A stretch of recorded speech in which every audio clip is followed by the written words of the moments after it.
कल की क्लास में हम लोगों ने जो पढ़ाई की थी, ठीक है, वैसे तो हमारा ये चैप्टर ख़त्म हो गया है, बट लास्ट की कुछ क्लासेस जो गई जिसमें हम लोगों ने फ्लावरिंग प्लांट्स में किस तरीके से सेक्सुअल रिप्रोडक्शन होता है इस बारे में बातचीत की।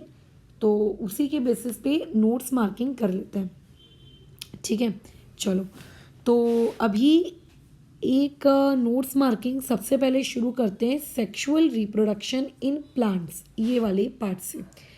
तो यहाँ पर आप लोगों को जो ये लाइन दिख रही है कि flower is the structural unit of sexual reproduction in plants, ये पर्टिकुलर लाइन आपके ट्रू फॉल्स के लिए भी आ सकती है, ये फिल इन द ब्लैंक्स के लिए भी आ सकती है, या फिर ये 1 मार्क के क्वेश्चन के लिए भी आ सकती है। सीधा सीधा क्वेश्चन पूछा जाएगा, what is the structural unit of sexual reproduction in plant, तो वहाँ पे इसका 1 वर्ड में आंसर आएगा फ्लावर। तो इसको नोट्स में इंक्लूड करोगे, नोट्स के अलावा इसका क्वेश्चन भी क्रिएट करोगे। और क्वेश्चन इसका किस तरीके से क्रिएट करोगे, इस लैंग्वेज में कि व्हाट इज द स्ट्रक्चरल से लेकर वो डॉट डॉट डॉट कहाँ तक, प्लांट्स तक, ठीक है। Structural unit of sexual reproduction in plants, ठीक है। अच्छा, और उसके अलावा यहाँ ध्यान रखेंगे कि प्लांट्स में 2 चीज़ें होती हैं, ठीक है। एक होते हैं उसके एसेसरी वर्ल्स मतलब basically I am talking about the parts. Total flower को 4 पार्ट्स में डिवाइड किया जाता है, ठीक है। 4 उसके फ्लोरल वॉल्स होते हैं। एक को कहते हैं कैलेक्स, एक को कहते हैं कोरोला, एक को कहते हैं एंड्रोशियम और एक को कहते हैं गाइनेशियम, ठीक है। अच्छा, बढ़िया है। तो उसके बाद एंड्रोशियम और गाइनेशियम, ये दोनों कौन है, एसेंशियल वर्ल्स है। एसेंशियल वर्ल्स इसीलिए है क्योंकि इनके बिना रिप्रोडक्शन नहीं हो सकता, राइट। और जो कैलेक्स और जो कोरोला है इनको एक्सेसरी वर्ल्स कहते हैं। मतलब फॉर एग्जांपल अगर तुमने एक फ़ोन खरीदा तो फ़ोन में तुम बैक कवर लगा रहे हो कि नहीं लगा रहे हो, इससे फ़ोन की फंक्शनिंग पे तो कोई असर नहीं पड़ता ना। वो तो एक क्या कहते हैं, रिचनेस है, लगाना है भैया लगा, नहीं लगाना है मत लगा, चॉइस है ना, तो वो फ़र्क नहीं पड़ता उससे। तो ये एसेसरी वर्ल्स है क्योंकि इनसे आपके जो प्रोडक्शन करने वाले वर्ल्स हैं उन पे कोई फ़र्क नहीं पड़ता, ठीक है। और ये सिर्फ और सिर्फ इनर वर्ल्स के प्रोटेक्शन के काम में आते हैं। तो अब देखो यहाँ से क्वेश्चन कैसे क्रिएट होगा। एक क्वेश्चन तो इस तरीके से क्रिएट हो सकता है कि calyx and corolla are called accessory whorls, ये क्वेश्चन है। तो इसका आंसर क्या होगा, मैं येलो से मार्क करके दे रही हूँ, ये उसका आंसर है। ऐसा लिखोगे, calyx and corolla are called as accessory whorls because, तो डायरेक्ट अपना आंसर बिकॉज से शुरू मत करना, पहले स्टार्टिंग में थोड़ी सी स्टेटमेंट लिखना, because they are responsible for protection of inner walls, ठीक है। ये आपको याद रखना है, बराबर। अच्छा, सिमिलरली एक और क्वेश्चन यहाँ से पूछा जा सकता है कि androecium and gynoecium are called essential whorls, ये क्वेश्चन बना लिया इन्होंने। और इसका आंसर अगेन मैं मार्क करके दे रही हूँ ब्लू कलर से, वो लिखोगे, पहले क्वेश्चन लिखोगे और उसके बाद लिखना because they perform the function of reproduction, ठीक है। ये तो इस तरीके से ये 2 क्वेश्चन क्रिएट हो गए।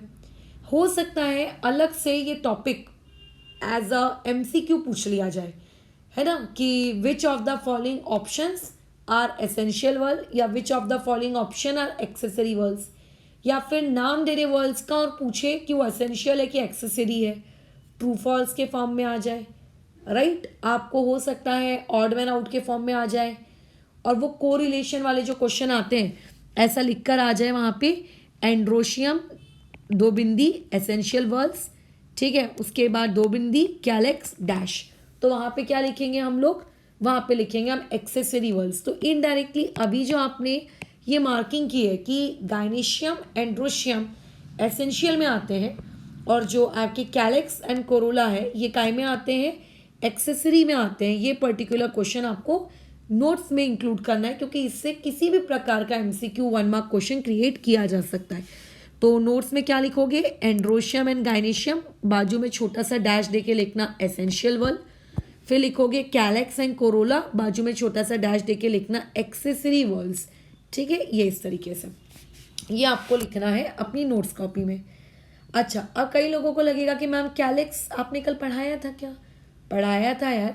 जो सेपल्स होते हैं ना, जो सेपल्स होते हैं, सेपल्स, सेपल्स मतलब वो जो फ्लावर के नीचे जो ग्रीन कलर की छोटी छोटी पत्तियों टाइप का दिखता है जिसके ऊपर फ्लावर रिसाइडेड रहता है, sepals is basically a singular word. ठीक है, और अगर मैं उसी का प्लूरल वर्ड में बात करूँ दैट इज बेसिकली कैलिक्स। ठीक है, बेसिकली कैलिक्स। ठीक है, अच्छा खैर उसके बारे में हम लोग अभी डिटेल में नहीं जाते क्योंकि उसमें हम लोग प्रीवियस क्लासेस में ऑलरेडी बातचीत कर चुके हैं कि कैलिक्स क्या होता है, कोरोला क्या होता है, ये सब हम लोगों का टॉपिक ऑफ डिस्कशन था एक गुजरे ज़माने में। नेक्स्ट आपको क्वेश्चन यहाँ से ये पूछा जाएगा, draw the well labelled diagram of the flower. Flower का एक वेल लेबल्ड डायग्राम आपको ड्रॉ करके देना है। तो जैसा डायग्राम आपकी बुक में दिया है, आप चाहो तो वैसा फूल बना सकते हो, अदरवाइज तुम अपनी मर्जी से कोई भी फूल बनाकर उसकी मार्किंग इस तरीके से कर सकते हो, या फिर जब मैंने पढ़ाते वक्त जो इस तरीके के फूल बनाए थे आप वैसे फ्लावर्स भी बना सकते हो। ठीक है, ओके। तो यहाँ पे नेक्स्ट क्वेश्चन तुम लोगों का क्या बन जाएगा? नेक्स्ट क्वेश्चन यहाँ से ये बनेगा आप लोगों का, draw the well labelled diagram of what flower. ये अपना नेक्स्ट क्वेश्चन बना लेना। ठीक है, डायग्राम वाला जो है वो तुम्हारा क्वेश्चन नंबर 4 बना लेना। उसके बाद तुमसे पूछा जाएगा, यहाँ पे क्वेश्चन पूछ लिया जाएगा, what is sepals, what are sepals, ऐसा क्वेश्चन पूछ लेगा। What are sepals and petals, ऐसा क्वेश्चन पूछ लेगा। तो जवाब कैसे देंगे इसका, इसकी आंसर मार्किंग कहाँ से कहाँ करेंगे? अभी अगर सेपल्स के बारे में पूछा तो ये लिखेंगे, member of calyx are called sepals. ठीक है, and they are green coloured. अगर सेपल्स के बारे में क्वेश्चन आया तो अगर ऐसा आया व्हाट आर सेपल्स तो उतना ही लिखना। अगर क्वेश्चन पेटल्स के बारे में भी आता है तो फिर सेकंड पॉइंट बनाकर लिखना कि members of corolla are called petals and they are variously coloured. अलग अलग प्लांट्स में अलग अलग प्रकार के अलग अलग कलर के फ्लावर्स पाए जाते हैं, राइट? ये आपको लिखना है, दैट्स ऑल। अभी क्योंकि मैंने जो क्वेश्चन दिया है उसमें मैंने दोनों पूछा है, सेपल्स एंड पेटल्स, तो आपको दोनों ही लिखना होगा। ठीक है, ओके। उसके बाद एक क्वेश्चन और क्रिएट किया जा सकता है यहाँ पर, अरेंज, ठीक है, फ्लोरल वर्ल्स ऑफ फ्लावर। ठीक है, आपको अरेंज करना है floral whorls of flower from outside to inside. मतलब जो चीज़ आपको फ्लावर में पहले दिखती है उसका अरेंजमेंट करना है पहले, और जो वो सबसे अंदर में दिखती है उसका अरेंजमेंट करना है। तो कैसे लिखोगे इसका आंसर? तो ये ऐसे लिखना, ये जो मैं रेड कलर से मार्क कर रही हूँ ना, पहले लिखना कैलेक्स, फिर लिखना कोरोला, फिर लिखना एंड्रोशियम, और सबसे आखिरी में लिखना गाइनेशियम। अब देखो बुक वाले नहीं आपको बल्कि ये लिख के दिया है, अरेंज्ड करके दिया है फ्रॉम आउटसाइड टू इनसाइड। तो ये अरेंजमेंट आपको आना चाहिए। आपको ये पता होना चाहिए कि फ्लावर के पास कितने फ्लोरल वर्ल्स होते हैं, 4 फ्लोरल वर्ल्स होते हैं। तो यहाँ से एक क्वेश्चन ये भी पूछा जा सकता है यहाँ पर कि हाउ मैनी, ठीक है, floral whorls are there in plant. ठीक है, इन प्लांट नहीं, in flower, and name them. तो ऐसे केस में अपना आंसर क्या लिखोगे कि there are 4 floral whorls, point A. ठीक है, नाम उनका लिखना, कैलेक्स, कोरोला, एंड्रोशियम, गाइनेशियम। ठीक है, अच्छा, वेरी गुड। उसके बाद यहाँ से यहाँ तक आप लोगों को बाइसेक्सुअल फ्लावर का डिफाइन पूछा जाएगा, यहाँ से लेके यहाँ तक कि डिफाइन बाइसेक्सुअल फ्लावर, ये इस तरीके से। और उसके साथ साथ क्या करना नहीं भूलना, बिल्कुल भी अपना एग्जाम्पल लिखना ना भूलना। ठीक है, उसके बाद यहाँ से लेकर यहाँ तक, ठीक है ना, आप उसे क्या कहोगे, यूनिसेक्सुअल फ्लावर की डेफिनेशन। तो यूनिसेक्सुअल में ना ये पूरा लिखना।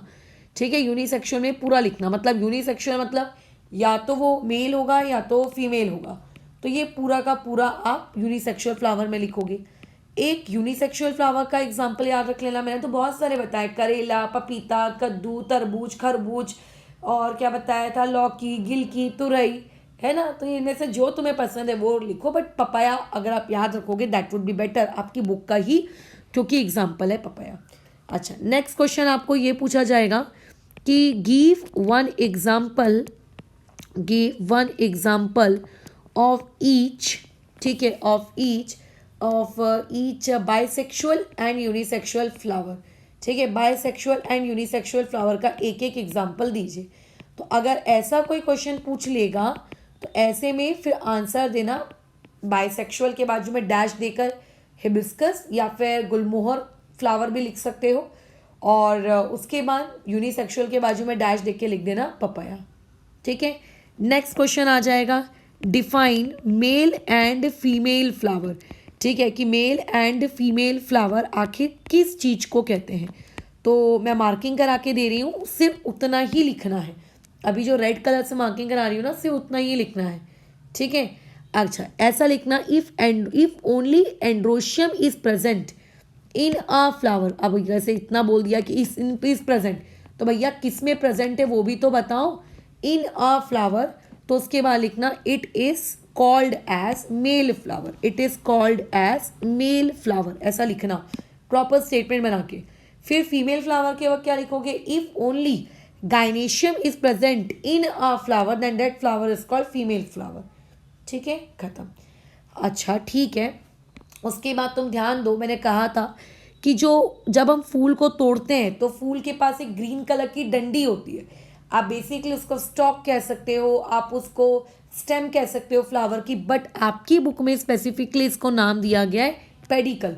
तो क्वेश्चन पूछा जा सकता है कि बताइए कि पेडिकल क्या है। ठीक है, तो आप क्या लिखोगे, फ्लावर्स हैविंग, हैव नहीं लिखना, हैविंग लिखना, द स्टॉक फॉर सपोर्ट। ठीक है, that is known as pedicel. ठीक है, इज नोन एज पेडिकल। या रुको रुको, ठीक है ऐसा रुको, flowers having stalk for support comma that support is called as pedicel. That support is called as pedicel. तो यहाँ से क्वेश्चन आ जाएगा आपका डिफाइन में लेट्स से पेडिकल। तो अगर डिफाइन पेडिकल बोला जाए तो क्या लिखोगे, ये लिखोगे flowers having support, having stalk for their support comma that support is called pedicle. ठीक है, नेक्स्ट क्वेश्चन आपसे ये पूछ लेगा कि व्हाट आर पेडिकुलेट। पेडिकुलेट क्या है, देखो कई फ्लावर्स में आपको वो सपोर्ट सिस्टम दिखेगा, कई फ्लावर्स में आपको वो सपोर्ट सिस्टम नहीं भी दिखेगा।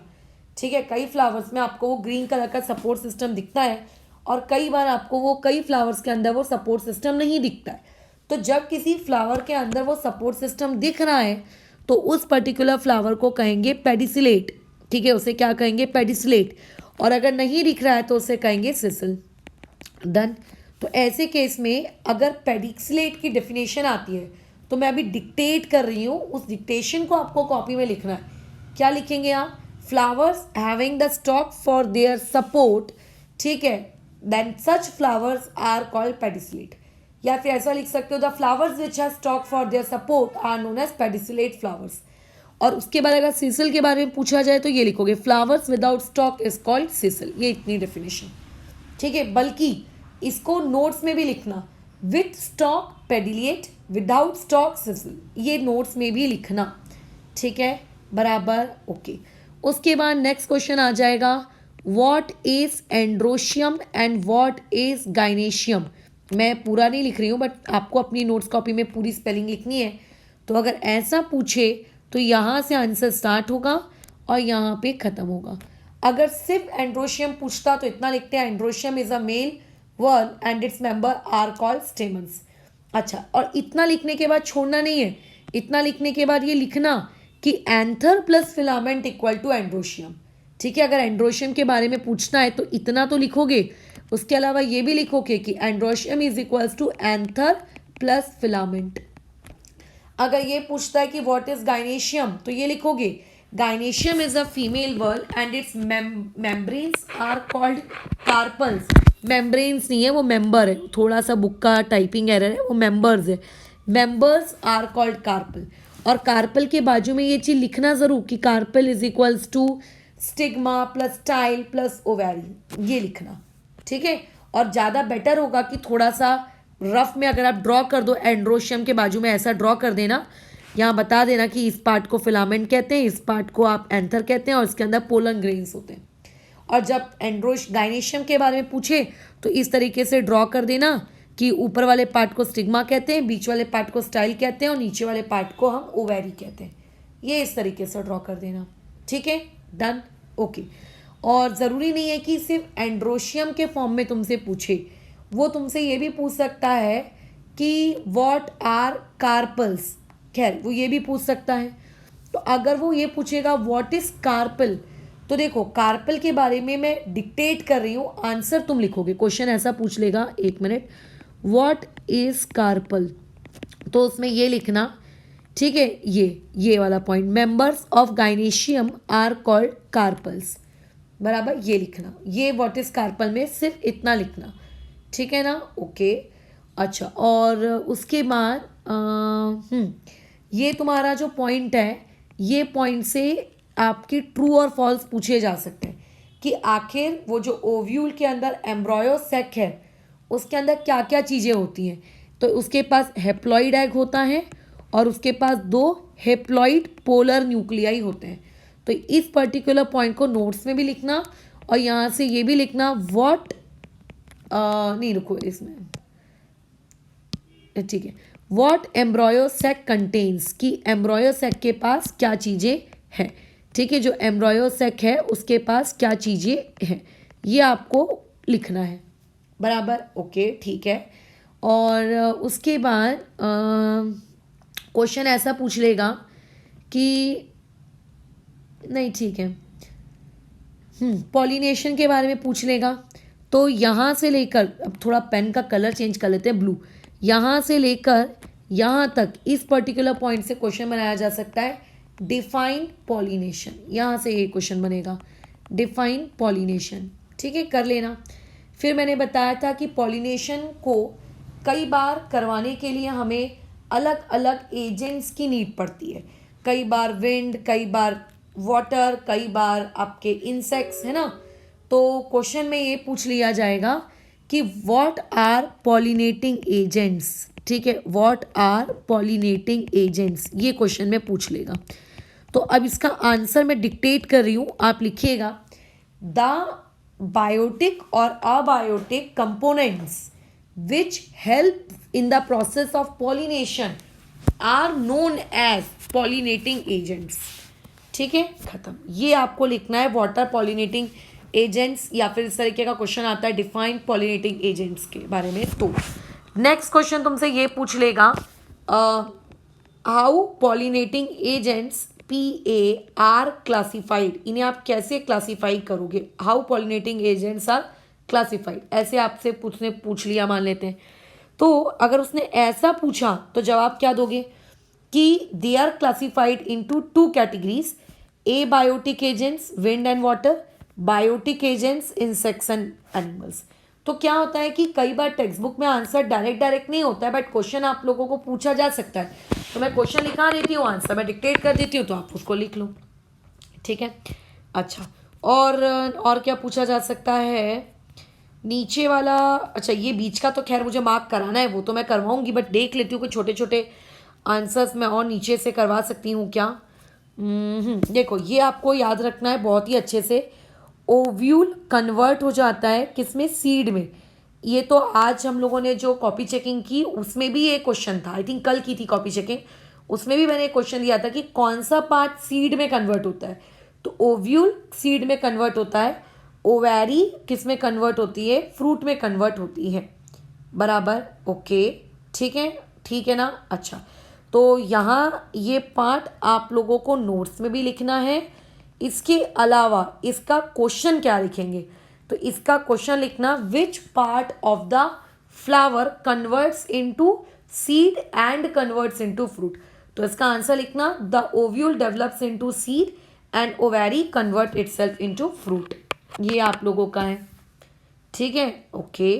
अच्छा, और उसके बाद नेक्स्ट तुमसे क्वेश्चन पूछ लिया जाएगा, define seed germination.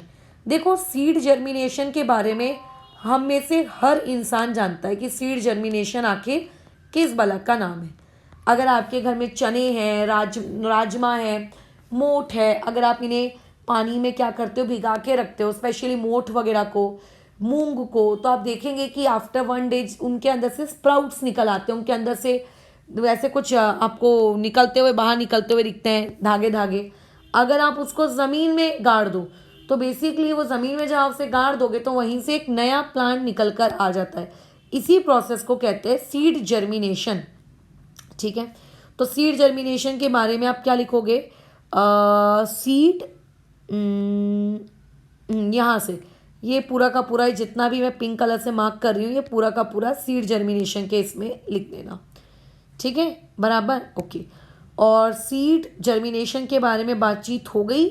Sexual reproduction के बारे में तो खैर हम पहले ही बातचीत कर चुके हैं। अच्छा, इसमें थोड़ा सा ध्यान रखना कि मेन है XY सेक्स क्रोमोजोम, मेन के पास हमेशा XY क्रोमोजोम्स होते हैं और वुमेन्स के पास हमेशा XX क्रोमोजोम्स होते हैं। ठीक है, ये क्वेश्चन में पेपर में आ सकता है, तो ये MCQ के लिए आ सकता है, तो इसको नोट्स में इंक्लूड करना। अब देख लेते हैं एक बार तुम्हारी जितनी हमने मार्किंग की, क्या उस मार्किंग से हमारे टेक्स्ट बुक के डाउट्स या क्वेश्चन रिजॉल्व हुए क्या? तो देखो, मैंने एक क्वेश्चन तुम्हें क्या दिया कि फ्लावर को ड्रॉ करो, तो ये क्वेश्चन तो ऑलरेडी एक्सरसाइज का ही क्वेश्चन था, खैर तो इसमें तो कोई दिक्कत नहीं है। फिर उसके बाद ये था explain sexual reproduction in plants. हाँ, तो ये मैं अभी तुमको मार्क करवाने की हूँ, अभी ये मार्क करवाऊंगी। तो अगर मैंने ये मार्क करवा दिया तो हुआ क्या, आपका ये आंसर भी मार्क हो गया। तो बेसिकली हमने जितनी मार्किंग करते हैं उसमें टेक्स्ट बुक के एक्सरसाइज के आंसर्स बहुत सारे कवर हो जाते हैं। तो देख लो एक बार, सेक्सुअल रिप्रोडक्शन इन प्लांट्स में आपको एक्सप्लेन करना है। तो आप देखिए इसके पॉइंट्स आपको क्या लिखने हैं। ठीक है, पॉइंट्स इसके बहुत इंपॉर्टेंट है। इसके पॉइंट्स की मार्किंग हम करते हैं, किससे करें, इस ऑरेंज कलर से करते हैं। ठीक है, इसकी मार्किंग ऑरेंज कलर से करते हैं। तो उसके बाद देखो, ये जो लिखा है ना, flower is a structural unit of sexual reproduction in plant, इसे अपना पॉइंट नंबर 1 बनाना। मैं किसकी मार्किंग करा रही हूँ ये तो पता है ना, वो plant, sexual reproduction in plant को एक्सप्लेन करवा रही हूँ, ये उसकी मार्किंग है। ठीक है, ओके। उसके बाद ये लिखना, it consist of 4 floral whorls, उसके बाद S calyx Corolla androecium gynoecium. बस इतना, ये हो गया पॉइंट नंबर 2। अच्छा, अब पॉइंट नंबर 3 वहाँ पे मार्क नहीं करेंगे, पॉइंट नंबर 3 हम यहाँ पे मार्क करेंगे। ये androecium is a male whorl, ये हो गया आपका पॉइंट नंबर 3 उस आंसर का। Gynoecium is a female whorl, ये हो गया उस आंसर का पॉइंट नंबर 4। ठीक है, ये डन करना है। अच्छा, पॉइंट नंबर 5 में डायग्राम बनाना है, पॉइंट नंबर 5 में डायग्राम बनाना है। पॉइंट नंबर 6 बता रही हूँ, उसको ध्यान से सुनना। पॉइंट नंबर 6 में ये लिखना कि androecium is equals to anther plus filament, और क्या करना, ये वाला डायग्राम बनाना। पॉइंट नंबर 7 में क्या करना है, गाइनेशियम इज इक्वल्स टू आपका फिलामेंट प्लस आपका, नहीं not filament, style plus stigma plus ovary, और ये मटकी वाला डायग्राम बनाना है। 2 मिनट रुको। हाँ,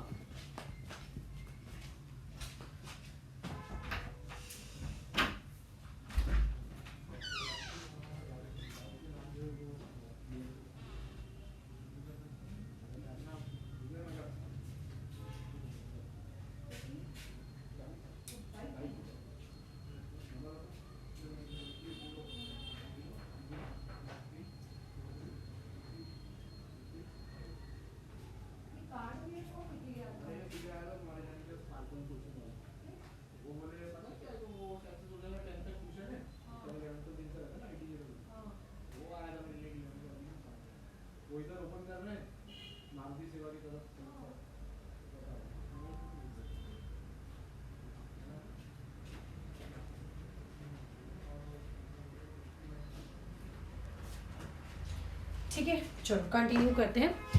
तो उसके बाद कहाँ तक बात हो गई थी, पॉइंट नंबर 7 तक, और उसका डायग्राम बनाने के बाद पॉइंट नंबर 8 में क्या लिखोगे, ये लिखना, ये पोलन ग्रेन्स की जो डेफिनेशन है ये अपने पॉइंट नंबर 8 में लिखना। अच्छा, उसके बाद पॉइंट नंबर 9 में अब देखो हम क्या लिखेंगे। ठीक है, ये लिखेंगे, stigma become sticky during pollination, this is point number 9। अच्छा, उसके बाद pollen germinates when they fall upon stigma. ठीक है, अच्छा, और that is along pollen tube and 2 male gametes are form, ये पॉइंट नंबर 10। कल मैंने आपको बताया था कि एक मेल गैमेट 2 में टूट जाता है, पोलन ट्यूब नीचे नीचे जाने लगती है, राइट, ये पॉइंट नंबर 10। उसके बाद हम लोग क्या लिखेंगे, pollen tube reaches the embryo sac via style, मतलब स्टाइल से होते हुए जाती है, स्टाइल के अंदर से होते हुए जाती है, so this is point number 11। Point number 12 की तरफ आते हैं। जैसे ही वो एम्ब्रॉयो सैक में पहुंचती है, पोलन ट्यूब वहाँ जाके क्या हो जाती है, फट जाती है और मेल गैमेट्स को रिलीज कर देती है। ठीक है, तो this will be a point number 12। 12 point में आएगा ये आंसर। तो देखो ना, मैं हर पॉइंट छोटा छोटा भी तो रख रही हूँ, फिर कोई ऐसा बड़ा खतरनाक तो नहीं है। और इवन ये कल सारी चीज़ें सिखा के दी है। अच्छा, पॉइंट नंबर 13 में हम क्या लिखेंगे कि एक मेल गैमेट जो है वो किसके साथ कंबाइन हो जाता है, फीमेल के साथ, तो जायगोट बना लेता है और इसी को हम लोग फर्टिलाइजेशन कहते हैं। ये भी हम लोगों की कल ऑलरेडी बातचीत हुई थी। अच्छा, लेकिन जो दूसरा मेल गैमेट है, वो दूसरा मेल गैमेट किसके साथ कंबाइन होता है, दो पोलर न्यूक्लियाई के साथ, और एंडोस्पर्म बनाता है। ये भी मैंने कल तुम्हें बताया था। और इसको हम लोग चौथा पॉइंट नंबर लिखेंगे। और उसके बाद 15वां पॉइंट ये लिखोगे, क्योंकि इस बार दो बार मेल गैमेट और दो बार कॉम्बिनेशन हुआ, इसीलिए इस प्रोसेस को क्या कहते हैं, डबल फर्टिलाइजेशन। ठीक है, ये आंसर। अच्छा, इस आंसर में ये नीचे पॉइंट नंबर 16 में ये वाला डायग्राम बनाओगे। अच्छा, मैंने आई थिंक तुम्हें इसमें फ्लावर का भी डायग्राम बनाने को कहा ना। हाँ ठीक है, बना लेना, लेकिन पॉइंट नंबर 16 तो बनाना ही बनाना। अच्छा, अब कई बार क्वेश्चन क्या आता है, इस तरीके से आता है, explain double fertilisation in plants. अगर ये क्वेश्चन आया कि explain double fertilisation in plants, तब क्या लिखेंगे? तो ऐसे केस में क्या हम लोगों को यही सेम आंसर लिख देना है जो मैंने अभी ऊपर बताया? एग्जैक्टली यही सेम। डिपेंड कितने मार्क्स के लिए आ रहा है। 4 मार्क्स के लिए आ रहा है तो पूरा सेम टू सेम लिख दो। अगर 4 मार्क्स के लिए आ रहा है तो जो अभी मैंने ऊपर मार्क कराया सेम टू सेम लिख दो, उसमें कोई चेंज मत करो। लेकिन अगर दिख रहा है कि 3 मार्क्स के लिए है या फिर 2 मार्क्स के लिए है तो थोड़ा सा चेंज कर देना। क्या चेंज करना, ठीक है बताओ क्या चेंज करेंगे? उसके बाद ये लिखना, पोलन ग्रेन फ्रॉम एंथर, यहाँ से स्टार्ट करना, यहाँ से स्टार्ट करना, और फिर जैसा जैसा मैंने मार्क कराया है अलॉन्ग विथ नीचे वाला डायग्राम, नीचे के चारों डायग्राम, और फिर उसके बाद इस आंसर को कंप्लीट करना। तो और कोई मार्किंग का पार्ट बाकी रह गया क्या हमारा? हाँ, ये बाकी रह गया। आई थिंक इसको मैंने पढ़ाया है।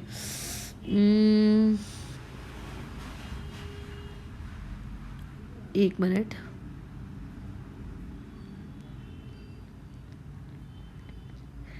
अच्छा यहाँ से देखो चीज़ें छूट गई हैं। इम्पॉर्टेंस ऑफ जेनेटिक वेरिएशन, ठीक है, यहाँ से क्वेश्चन आ जाएगा, importance of what, genetic variation.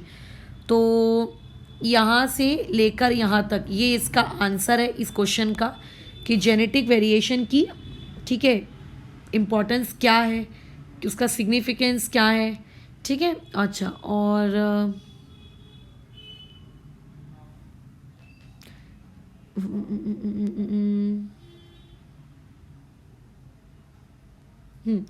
ये जो पर्टिकुलर पॉइंट है इसको अपने नोट्स में इंक्लूड कर लेना कि जायगोट माइटोसिस से डिवाइड होता है। ये माइटोसिस वर्ड देखो बहुत ही इंपॉर्टेंट है। कई बार ट्रू फॉल्स वाले क्या करते हैं, माइटोसिस की जगह मियोसिस लिख देते हैं और हमसे बोलते हैं कि ट्रू है कि फॉल्स है। तो हम आओ देखते हैं ना, ताओ हम देखते हैं, अच्छा जायगोट, अच्छा एम्ब्रॉयो, हाँ ठीक है ठीक है। ये भी देखो कि वहाँ पे क्या है क्या नहीं है, ठीक है। अच्छा, और उसके बाद ध्यान रखना माइटोसिस से डिवाइड होता है। डिवाइड होने का जो उसका तरीका है वो क्या है, माइटोसिस है। अच्छा, और दूसरा ट्रू फॉल्स का पॉइंट देखो, इसको नोट्स में लिखना कि gametes are formed by meiosis. जो गैमेट्स बनते हैं वो कौन सी प्रोसेस से बनते हैं, मेयोसिस से। और जो एम्ब्रॉयो बनता है वो कौन सी प्रोसेस से बनता है, माइटोसिस से, ठीक है। तो ये जो दोनों पॉइंट्स हैं, ये दोनों के दोनों पॉइंट ट्रू फॉल्स में आ सकते हैं। इवन ये पॉइंट भी ट्रू और फॉल्स में आ सकता है कि मियोसिस के दौरान क्रोमोसोम की जो वैल्यू होती है वो आधी हो जाती है, ठीक है। क्रोमोसोम की वैल्यू क्या हो जाती है, आधी हो जाती है, ठीक है, ये आधी हो जाती है। ये भी क्वेश्चन ट्रू फॉल्स में आ सकता है। कई इस तरीके से पूछ लेगा कि डबल हो जाती है, तो आप बोलना नहीं आधी हो जाती है। ऐसे पूछ सकता है कि रिमेन एज इट इज़, तो आप बताना कि नहीं नहीं वहाँ तो डबल हो जाती है ना, कि आधी हो जाती है, ऐसा बताना, ठीक है। बस इतनी मार्किंग। तो खैर पूरे चैप्टर की हम मार्किंग कर चुके हैं। एक बार इस चैप्टर में हमें डायग्राम बेस्ड क्वेश्चंस की मार्किंग करनी है, तो नेक्स्ट वाले वीडियो में मैं उसकी डायग्राम बेस्ड की भी मार्किंग मैं करवा देती हूँ। फिर तो वैसे पूरा चैप्टर हमारा ख़त्म हो चुका है मार्किंग करके।